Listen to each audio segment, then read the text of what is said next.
బాగుందనా? నిజం బాగుంది. బాగుందనా అంటే టీఎఫ్ఐ బానిసలందరికీ స్వాగతం సుస్వాగతం. నేను మీ Appal Raju and welcome to our channel POV of Appal Raju.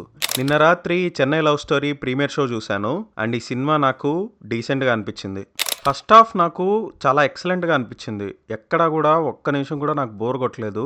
Love స్టోరీలో కావాల్సిన ఫ్రెష్ అండ్ మంచి ఎమోషనల్ మూమెంట్స్ ఈ సినిమాలో ఉన్నాయి. హీరో హీరోయిన్ క్యారెక్టరైజేషన్ కానీ వాళ్ళిద్దరి మధ్య వచ్చే లవ్ సీన్స్ కానీ నాకు చాలా కొత్తగా అనిపించాయి. అండ్ ఇంటర్వెల్లో మనం ఎక్స్పెక్ట్ చేయలేని ఒక ట్విస్ట్ వస్తుంది. ఆ ట్విస్ట్ వల్ల మనకు సెకండ్ హాఫ్ మీద చాలా క్యూరియాసిటీ వస్తుంది. కానీ సెకండ్ హాఫ్ మాత్రం మనం అనుకున్న దానికి ఎగ్జాక్ట్ ఆపోజిట్ లో ఉంటుంది. సెకండ్ హాఫ్ లో ఒక కొత్త ఎలిమెంట్ ని తీసుకొచ్చి స్టోరీని డిఫరెంట్ గా తీసుకెళ్ళడానికి ట్రై చేస్తారు. కానీ ఎమోషనల్ కనెక్ట్ పెద్దగా లేకపోవడం వల్ల అండ్ సీన్స్ ని కూడా డ్రాగ్ చేయడం వల్ల మనకు చాలా లాగ్ ఫీల్ వస్తుంది. అక్కడక్కడ కొన్ని మంచి సీన్స్ ఉన్నా కూడా నాకు ఓవరాల్ గా సెకండ్ హాఫ్ సినిమా మొత్తాన్ని మీద ఒక మిక్స్డ్ ఒపీనియన్ ని తీసుకొచ్చింది. బట్ ఎండింగ్ లో వీళ్ళు చెప్పిన పాయింట్ వల్ల నాకు సినిమా మంచిగా అనిపించింది. సో ఓవరాల్ గా చెప్పాలంటే చెన్నై లవ్ స్టోరీ అనే సినిమా ఫస్ట్ హాఫ్ ఎక్సలెంట్ గా ఉంటది అండ్ సెకండ్ హాఫ్ కి వచ్చేసరికి సినిమా డిఫరెంట్ టర్న్ తీసుకుంటది. కాబట్టి అది కొంతమందికి నచ్చచ్చు, ఇంకొంతమందికి నచ్చకపోవచ్చు. కరెక్ట్ గా చెప్పాలంటే ఇప్పుడు మీకు డ్యూడ్ సినిమా చాలా బాగా నచ్చింది అనుకోండి,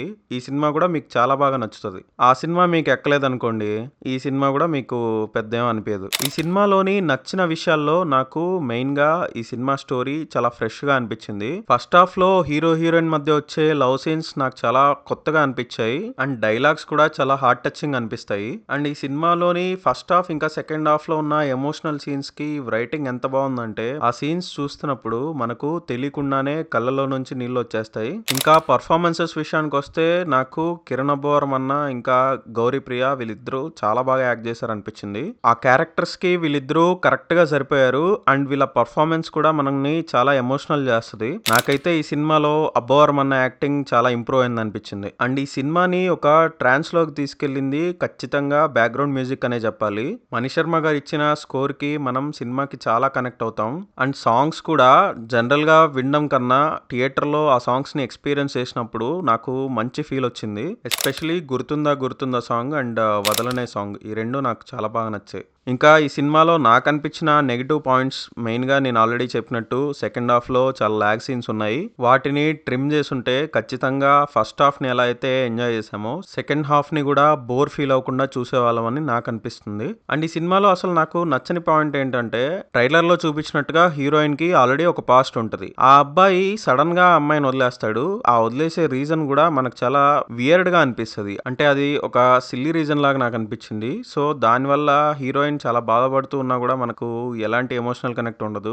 అండ్ సెకండ్ హాఫ్ కనెక్ట్ అవ్వకపోవడానికి కూడా రీజన్ అదే అనిపించింది నాకు.